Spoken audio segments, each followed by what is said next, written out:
श्री परमात्मने नमः।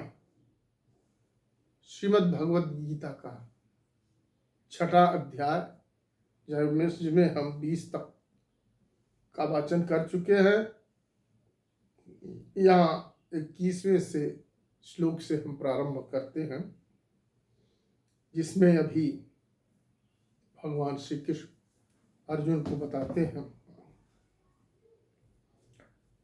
सुखमात्यंतिकं यत्तद बुद्धिग्राह्यमतीन्द्रियं वेत्ति यत्र न चैवायं स्थितश्चलति तत्वतः। इंद्रियों से अतीत केवल शुद्ध हुई सूक्ष्म बुद्धि द्वारा ग्रहण करने योग्य जो अनंत आनंद है, उसको जिस अवस्था में अनुभव करता है और जिस अवस्था में स्थित यह योगी परमात्मा के स्वरूप विचलित होता ही नहीं। परमात्मा की प्राप्ति रूप जिस लाभ को प्राप्त होकर उससे अधिक दूसरा कुछ भी लाभ नहीं मानता, और परमात्मा प्राप्ति रूप जिस अवस्था में स्थित योगी बड़े भारी दुख से ही चलायमान नहीं होता है। यं लब्ध्वा चा परम लाभम मन्यते नाधिकम ततः यस्मिन् स्थितो दुखेन गुणालाप विचाल्यते तं विद्यात् दुख संयोगम वियोगम योग संजितम सनिश्चयन योगतव्य योगो निर्विण्ण चेतसा। जो दुख रूप संसार के संयोग से रहित तथा जिसका नाम जोग है, उसको जानना चाहिए। वह जोग न उकताए हुए अर्थात धैर्य और उत्साह युक्त चित्त से निश्चय पूर्वक करना कर्तव्य है, और जो संकल्प से उत्पन्न होने वाली संपूर्ण कामनाओं को निशेष रूप से त्याग कर और मन के द्वारा इंद्रियों के समुदाय को सभी ओर से भली भांति रोक कर क्रम से अभ्यास करता हुआ उपरति को प्राप्त हो तथा धैर्य युक्त बुद्धि के द्वारा मन को परमात्मा में स्थित करके परमात्मा के सिवा और कुछ भी चिंतन न करे।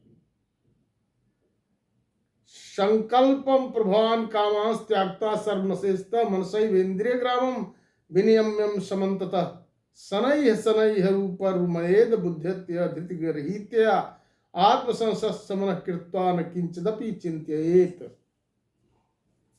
यतो यतो निश्चरति मनश्चंचलम अस्थिरम ततस्ततो नियम्येतदात्मन्येव असंज्ञयेत्।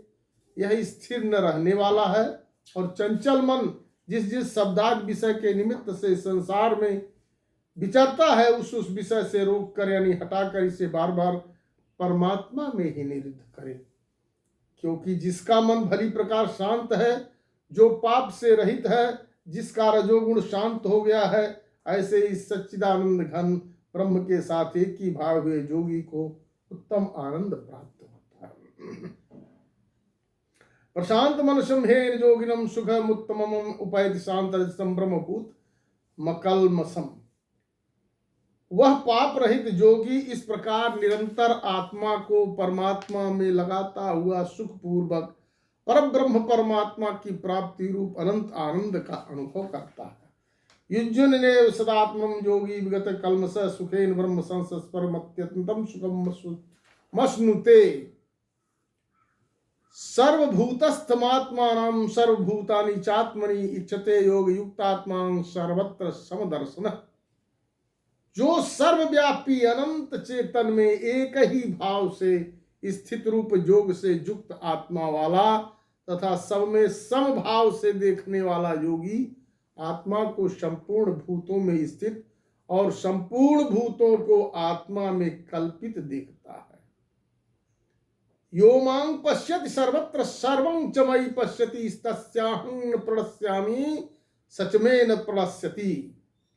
अर्थात जो पुरुष संपूर्ण भूतों में सबके आत्मरूप मुझ वासुदेव को ही व्यापक देखता है, अर्थात भगवान कहते हैं कि जो पुरुष हमेशा संपूर्ण भूतों में वासुदेव को ही अर्थात श्री कृष्ण को ही देखता है और संपूर्ण भूतों को मुझ वासुदेव के अंतर्गत देखता है,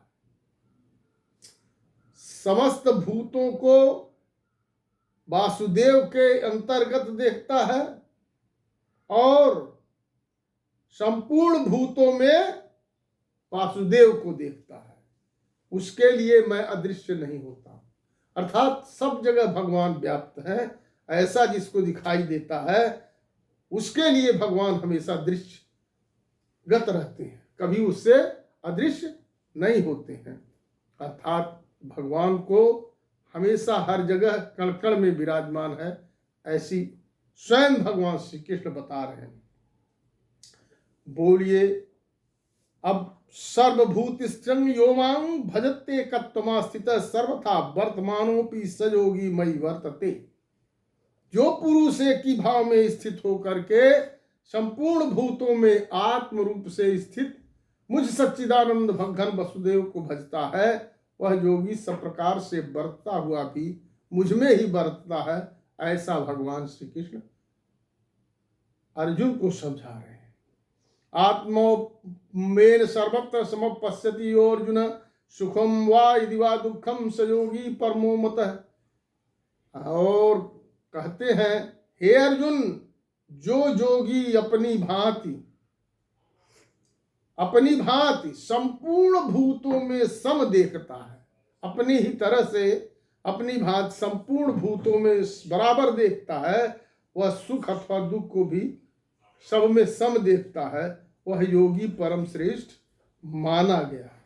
भांति का मतलब जैसे मनुष्य अपने मस्तक हाथ पैर, कहते हैं अपने भांति देखता है, मतलब जैसे मनुष्य अपने मस्तक हाथ पैर गुदा आदि के साथ ब्राह्मण क्षत्रिय शूद्र और म्लेच्छादिकों का सा बर्ताव करता हुआ भी उनमें आत्मभाव अर्थात अपनापन समान होने से सुख और दुख को समान ही देखता है, वैसे ही सब भूतों में देखना अपनी भांति सम देखना है।